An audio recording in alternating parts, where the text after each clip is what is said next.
কোন দলকে কোনোভাবেই নির্বাচনে অংশগ্রহণ করতে দেওয়া যাবে না।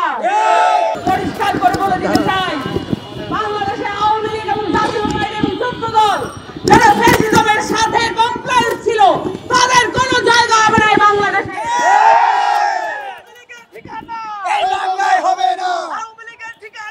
জাতীয় নাগরিক পার্টি এনসিপি বিচার সংস্কার ও গণপরিষদ নির্বাচনের দাবিতে ক্রমাগতভাবে রাস্তায় ছিল। আপনারা দেখেছেন, বিচার সংস্কার নিয়ে এনসিপি তার অবস্থান অটল রেখেছে বিধায় আজকে বাংলাদেশে যেটা অসম্ভব ছিল, খুনি হাসিনার বিচারের রায় আমরা পেয়েছি।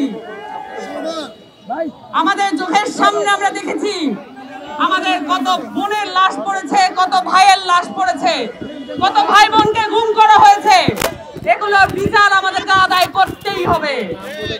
এবং আপনারা এও জানেন, বাংলাদেশে আওয়ামী লীগকে আবার প্রাসঙ্গিক করার একটা হীন প্রচেষ্টা হচ্ছে। আপনারা এও জানেন, এই নির্বাচনে জাতীয় পার্টি অংশগ্রহণ করবে, এই ধরনের হীন প্রচেষ্টা হচ্ছে। কি বুঝলেন ভাই? অনলি যেটাই চাই। পরিষ্কার করে বলে দিতে চাই, বাংলাদেশে আওয়ামী লীগ এবং জাতীয় পার্টি এবং 14 দল যারা ফ্যাসিজমের সাথে কমপ্লায়েন্স ছিল, তাদের কোনো জায়গা হবে না এই বাংলাদেশে। এই বাংলায় হবে না। পরিষ্কার করে বলে দিতে চাই, ইন্ডিয়া শুধু না, কোন দেশ বাংলাদেশে এই ফাঁসির রায় থেকে রক্ষা করতে পারবে না। হাসিনাকে দেশে এনে ফাঁসির মুখোমুখি করতে হবে।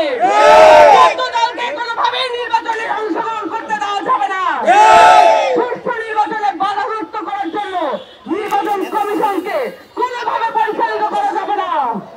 আপনাদের সকলকে ময়দান না ছাড়ার, রাজপথ না ছাড়ার আহ্বান জানিয়ে শেষ করছি।